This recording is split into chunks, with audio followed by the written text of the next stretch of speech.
নমস্কার। ভেজিটেরিয়ান ডিলাইটে সকল নতুন এবং পুরনো বন্ধুকে স্বাগত জানিয়ে আরও একবার ভিডিওটি শুরু করছি। আপনারা সবাই কেমন আছেন? আশা করি ভালোই আছেন। তো প্রতিদিনের মতো আমি আজকে এই কথাই বলবো যে আগামী দিন শুভ শারদীয় শুভেচ্ছায় সবার জীবন আনন্দে ভরে উঠুক, মন নেচে উঠুক, আনন্দ উৎসবে সবাই উৎপ্রাণিত হয়ে একত্রে মাকে আহ্বান করুন, মার সঙ্গে আনন্দ করুন।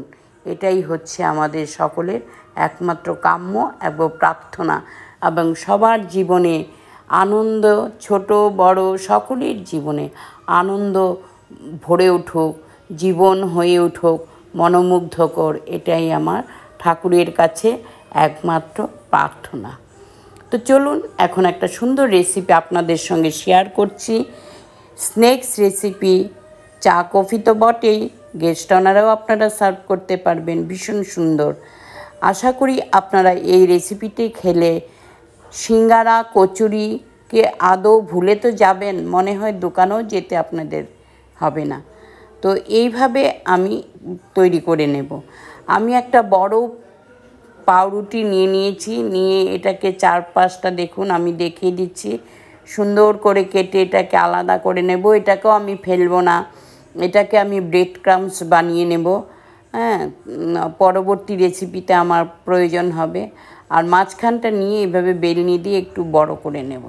তারপর একটা যথারীতিক্রমে আলু একটু সিদ্ধ করে খোসা ছাড়িয়ে আলুর পুর বানিয়ে নেব। কাঁচা লঙ্কা, আদা, একটু জিরা হিং ফোড়ন দিয়ে, গোলমরিচের গুঁড়ো দিয়ে সুন্দর করে একটা সুন্দর পুর বানিয়ে পুরটাকে একটু ঠান্ডা হতে দেব।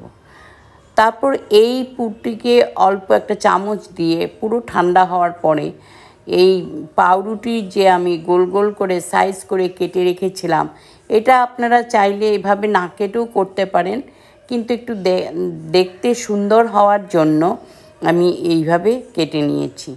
তারপর এটার ভিতরে পুরটা ভরে এটাকে চারপাশে একটু জল লাগিয়ে এটাকে একটা ফোল্ড করে দেব, পুলির মতো করে রাখবো। তারপর আমি একটা পাতলা ব্যাটার গুলে নেব। আমি দেব 2 চামচ কর্নফ্লাওয়ার, 1 চামচ হচ্ছে ময়দা, একটু সামান্য নুন আর একটু কালো জিরে বা গোলমরিচের গুঁড়ো, এসব দিয়ে আমি কি করব, ব্যাটারটাকে একটু খুব বেশি ঘন করব না, একটু পাতলা পাতলা করে এটাকে আমি গুলে নেব। একটা চামচের বা হুইস্কারের সাহায্যে ব্যাটারটাকে গুলে নিব।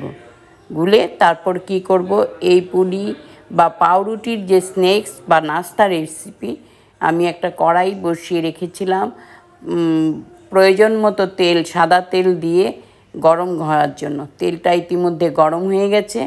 তারপর একটা একটা করে আমি কি করব, এই ব্যাটারের মধ্যে আমি ব্যাটারের কনসিস্টেন্সি আপনাদের দেখিয়ে দিচ্ছি। অনেকটা এই ধরনের হবে, খুব ঘন তো হবেই না, কেন এটার মধ্যে কর্নফ্লাওয়ার আছে। কাজে একটু পাতলা ধরনেরই হবে। আর 1 চামচ ময়দাও অ্যাড করেছি। তো এইভাবে ব্যাটারটা সুন্দর করে নিয়ে আমি একটা একটা করে চুবিয়ে তেলের মধ্যে আমি ছেড়ে দেব। তেলটা খুব বেশি গরম হবে না, সামান্য লো টু মিডিয়ামই থাকবে, অল্প অল্প গরম হবে। তারপর আমি দিয়ে দেব। এইভাবে দেওয়ার 2 থেকে 3 মিনিট পর্যন্ত আমি উল্টাবো না। তারপরে আমি একটি স্প্যাচুলা বা ছেনির সাহায্যে এটাকে উল্টে দেব। গোল্ডেন ব্রাউন করে এভাবে আমি নামিয়ে নেব। দুবারে আমি এইভাবে ভেজে তুলে নেব। তো এটা খুব বেশি সময় সাপেক্ষ নয়, খুব বেশি জিনিসেরও প্রয়োজন হয় না। মাত্র আমাদের উপস্থিতি, ঘরোয়া কয়েকটি উপকরণেই আমাদের এই একটি সুন্দর মুখরোচক নাস্তা রেসিপি চটজলদি তৈরি হয়ে যায়।